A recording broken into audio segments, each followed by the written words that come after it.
Next, we're going to look at F major 7.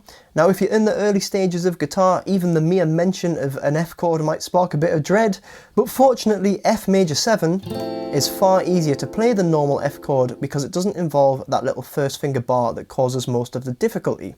Therefore, sometimes F major 7 can actually be a good beginner workaround in songs that include an F chord.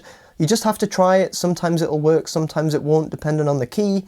But long term, don't let that become a crutch that stops you working on that standard F chord, because it is a really important hurdle to overcome as a guitar player.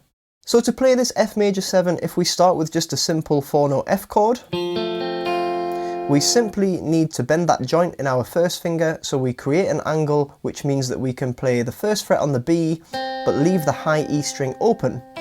So that E string on the top of the chord adds the major 7th interval to create the major 7th chord. So it's really important that the first finger isn't too flat that it mutes that string. Now, we can also play this as a 5-note chord by replacing the third finger note with the little finger and then popping the third finger onto the A string. This tends to be the one that I go for. I think it's quite a nice voicing. And in terms of the thumb muting, you just need to mute whichever strings you want playing on the bottom. So if you do play the 4-note version, ideally you'd want thumb to come over and mute the bottom 2 strings. But if you're playing the 5-string version, thumb can just mute that bottom string, and then when you strum, you're only hearing the notes that you want to hear in the chord.